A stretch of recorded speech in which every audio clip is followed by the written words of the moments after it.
ربت میشه. الله به پاکی یاد میکنید، سبب میشه که الله، چون تو دوست دارید که بنده الله پاک باشید و همیشه میگی سبحان الله سبحان الله سبحان الله سبحان الله، تسبیح خدا، تقدیس خدا، این سبب میشه که تو هم پاک بشید، وصل بشید. الحمدلله، ستایش خدا، حمد خدا. این جمله الحمدلله کل وجود تو اگر پر بکنه، وقتی میگی به الله الحمدلله با تمام وجودت بگی، چشم و دلت پر باشه، هیچ جایی وقتی که میگی الحمدلله احساس خلأ نکنی که جایی در بدن، در زندگیت خالی است. باید با غیر خدا پر کرد.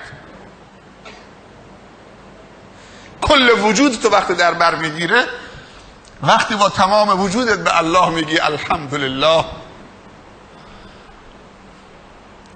این زیباترین جمله است که تو میگید. خدایا تو اونقدر زیبا و کامل هستید که هرچی حمد و ثنای زیباست مال توست.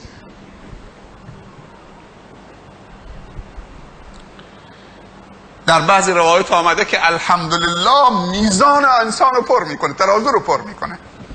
تملأ المیزان. این الحمدلله میزان تو سنگین میکنه. میدونی معنیش چیه؟ یعنی شکر، یعنی قدرشناسی، یعنی با وجود داشتن خدا در زندگی احساس تنهایی نکردن، احساس تنگی دوزی نکردن، احساس خستگی نکردن، احساس گله نکردن، شکایت خدا برای خلق خدا یا پیش خدا خلق خدا نکردن، یعنی راضی به رضای خدا. و خداوند بندگان قدرشناس رو دوست داره. الحمدلله. میزانتون رو پر بکنید. هیچ جمله تو زندگی انسان قدرتمندتر از این جمله نیست. الحمدلله. همیشه متعادلی، همیشه قوید، همیشه شادابید، همیشه شادید.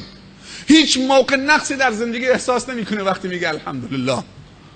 در هر دو حالت سر پایید، مستقیمید، معتدلید، توانمندید، چون تکیهگاهت اللهه. وگرنه دچار ضعف میشی. باور بکنید دچار ضعف میشی. کسی که نگفت الحمدلله دچار ضعفه، بدبخته، پریشانه، پراکنده است.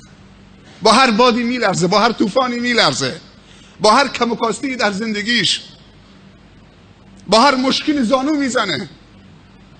مگر اونایی که میگن کار خدا، شکر خدا، الحمدلله، انا لله و انا الیه راجعون، هیچ موقع مغرور نمیشن و هیچ موقع هم کم نمیارن تو زندگی.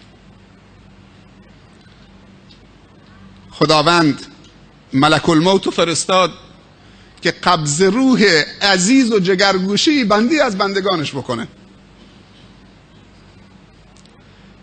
وقتی رفت قبض روحش کرد، برگشت. خداوند ازش سوال کرد، ملک الموت قبضتم ولد عبدی فلان، پسر فلان بنده منو قبضش کردید یا نه؟ گفت بارالله، خودت منو فرستادید. دوباره از من سوال میکنید؟ تو خودت منو فرستادید. گفت نه، من میخوام از تو بشنوم. انجام مأموریت کردید؟ گفت بله یا رب، به دستور خودت. گفت قبضتم ثمرة فؤاده، ثمره قلبشو، آرزوشو، جگرگوششو ازش گرفتید؟ گفت بارالله، خودت دستور دادید، من به امر تو رفتم. بعد که این دوتا جواب شنید، خداوند گفت فماذا قال عبدی، عکس العمل بنده من چه بود؟ چه گفت؟ وقتی قبض روحش کردید، بنده من چه گفت در مقابل رفتار من، در مقابل عمل کرده من؟ میگه بنده تو صبور بود یا رب، فقط 2 جمله ازش شنیدم. گفت اون 2 جمله که شنیدید چی بود؟ گفت حمدک و استرجع. 2 جمله گفت فقط، جگر گوشش رو ازش گرفتم، تنها پسرش،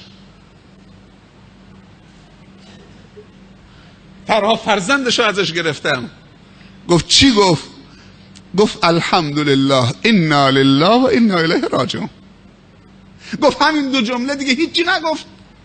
نه تو سرش بزنه، نه یقش پاره بکنه، نه خاک تو سرش بریزه، نه توهین بکنه، نه حرفای بی ربط بزنه. گفت هیچ، فقط گفت راضی به رضای خدا، الحمدلله، انا لله و انا الیه راجعون. وقتی این کلامو از ملک الموت شنید در مقابل فلان بندهش،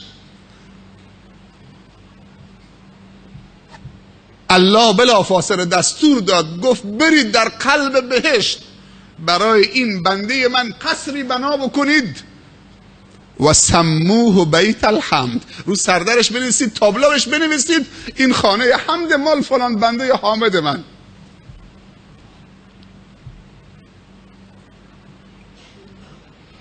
پارچه سیاه تنمون میکنیم، مینویسیم در خانه ها، میزنیم 1000 تکه پارچه، مرگ نابهنگام فلان فلان فلان. زن غش میکنه، زیر بغلش گرفتن، خواهر غش میکنه، مادر غش میکنه، نقل و نبات آوردن رو جنازه ریختن، هر کسی تو سرش میزنه.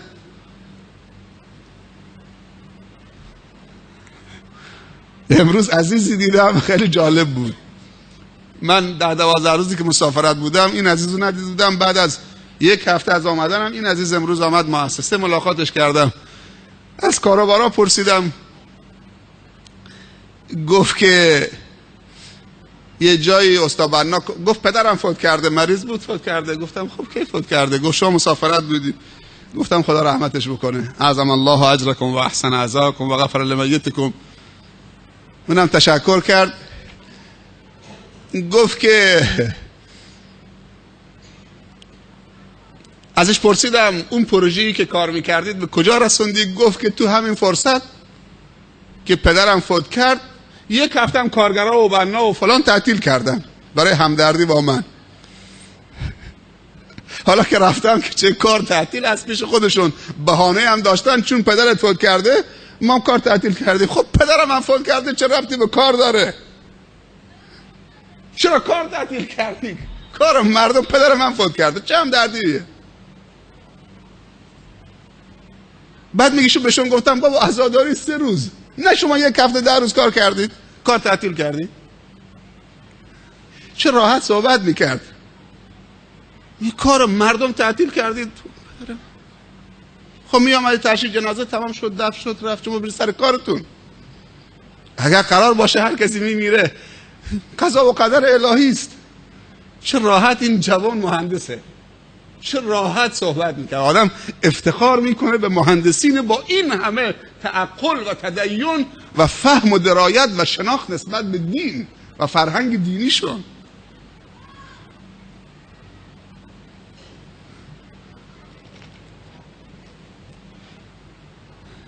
و لا اله الا الله، توحید خدا. اصلا همه چیز این دنیا رو این کلمه استواره. این کلمه رو ازش بگیر، دنیا میشه یک طویل خونه، دنیا میشه یک لجنزار. لا اله الا الله، نفی هر گونه پلیدی ها، باطل ها، ساختگی ها، پوشالی ها و اثبات هر گونه حقیقت ها و هر واقعیت ها. و بزرگترین واقعیت الله است. بزرگترین واقعیت در زندگی هر انسانی اللهه. اگر نداشته و ندارد، زندگی اون از واقعیت توییست، بریست، خالیست، زندگیش واقعی نیست. الله واقعیت زندگی هر انسانی است و هر مسلمانی است. لا اله، هیچ معبود باطلی که سزاوار و شایسته پرستش و تعظیم باشد و عبادت وجود نداره مگر الا الله، توحید خدا. و آخریش والله اکبر، تعظیم خدا. هرچی غیر از خداست کوچکه، هرچی غیر از خداست صغیره، هرچی غیر از خداست ضعیفه، هرچی غیر از خداست حقیره. الله اکبر. اذان محمدی با الله اکبر شروع می شود. این صدا، صدای تعظیم خدا اگر در دنیا تنین بیفکند و خدا به بزرگی یاد بشود، هرچه غیر از خداست در جایگاه خودش قرار بگیرد،